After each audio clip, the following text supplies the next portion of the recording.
how's it going? David Talpi. I hope all is going well, and I hope your guitar and musical journeys are going famously. Today, we are going to talk about this. This is Asia by Steely Dan. And in this series of videos, I'm excited to talk about, some of the records that have really influenced me as a musician and the music that I really have come to love over the years and I'm re-examining now on vinyl and really want to look at what makes these records so effing good, right? And I like a lot of different music, from progressive hard rock to metal to jazz to rock to fusion to, progressive jazz. I like music you can really sink your teeth into, music that takes you on a journey. Part of the reason why I love Steely Dan so much is their sophisticated, unique sound. That and the way they melded jazz and rock and R&B and pop and put it all together with this unique, distinctive sound with complex arrangements and complex harmonies and just masterfully written songs with cryptic, cynical lyrics, right? And combined, of course, with the melodic hooks, right? Because their music has hooks for days, and just masterfully written songs and stellar musicianship. That's why it's so effing good. And do you know where they got the name Steely Dan from? It's from a William Burroughs novel, Naked Lunch, and it's basically a steam-powered sex toy.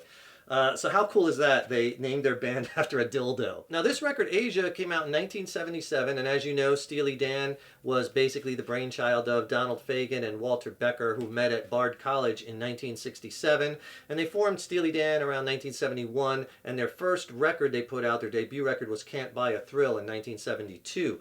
Now, a lot of people think that this isn't their best record. They might think that Royal Scam or Pretzel Logic or Gaucho or Countdown to Ecstasy is their best. And this, in my opinion, is one of their more jazzier records and one of their more laid-back records. And it makes sense because they have jazz musicians playing on this, guitars by Lee Ritenour and Larry Carlton and Steve Gadd on drums. Some of the things I love about Steely Dan is they brought their own brand of vintage cool, very unique style and sound, right? And I think their music still sounds fresh today. They were kind of like the New York bohemian original hipsters back in the beatnik days. And all in all, Steely Dan put out 9 studio records, and they have sold about 40 million records worldwide. Quite a number, right? This one, Asia, was their biggest selling record, but most commercially successful. I think it's now about 2 times platinum. And if you'd like a free ebook, a killer reference guide that you could use along your musical journey that's packed with all kinds of scale diagrams and music theory and soloing strategies and all kinds of killer things that you'll find useful throughout your guitar and musical journey, and I'll pair it with a video lesson too, send both of them to you for free.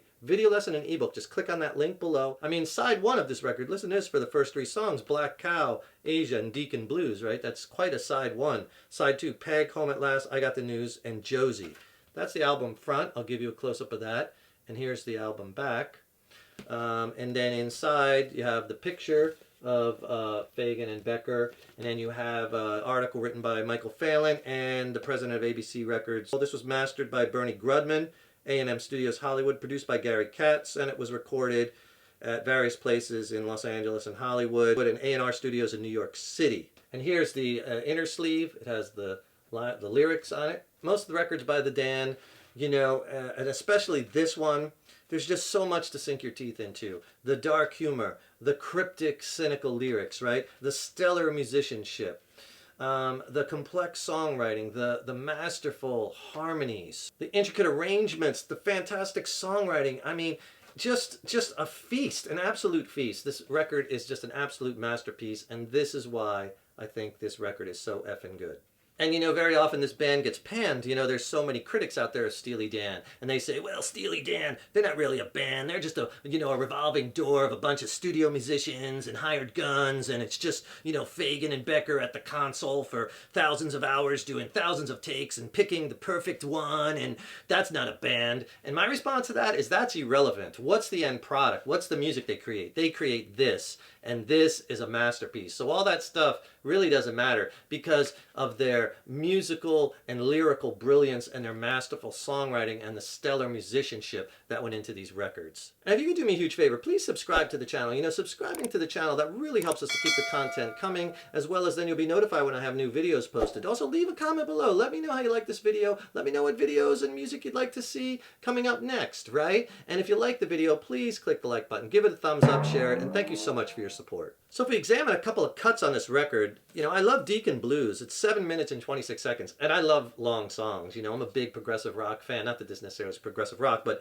I love the whole long songs concept. I love music that takes you on a journey. So Deacon Blues, and again, their songs could have many interpretations, right? But to me, this sounds like a story of a guy in like a midlife crisis, a guy from the suburbs, kind of a broken man who's thinking about an alternate life, who's thinking about other life possibilities. This is the day of the expanding man. He's expanding his mind, thinking about what life could have been like. I think he's kind of thinking about what it would be like to maybe be a jazz musician, right? I'll learn to work the saxophone. I'll play just what I feel, drink scotch whiskey all night long, and die behind the wheel. He's thinking about life, what it would be like as a high-level musician, right? All the partying and the drinking. They call Alabama the Crimson Tide, call me Deacon Blues. I read about that. That lyric... Becker was like, man, they gave that Crimson Tide, some stupid football team, this powerful name like Crimson Tide, right?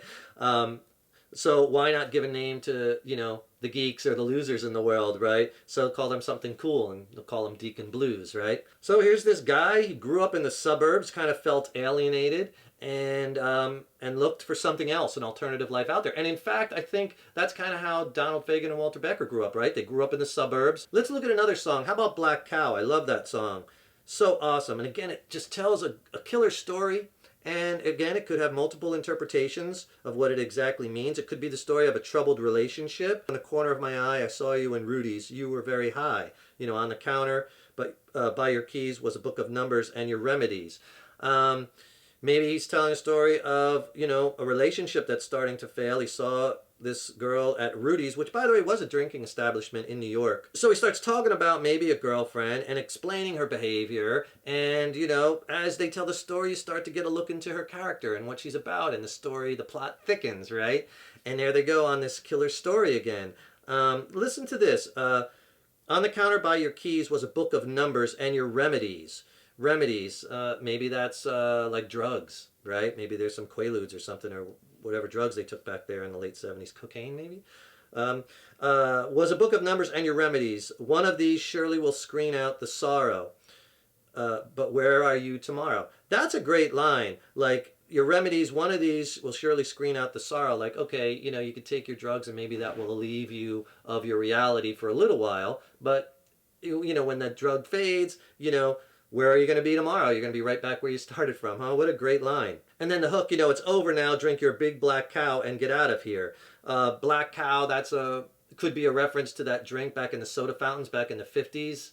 And that's when kind of, I guess, Fagan and Becker grew up. So that could be a reference to that. Or maybe they're talking about the alcoholic black cow drink. And this is a whole bit about the nightlife scene, right? So just super cool and really cryptic and dark, right? And dark humor. That song, Chuck Rainey on bass, Larry Carlton played guitar, and then there was some horn players, and of course the backup vocals with the killer harmonies.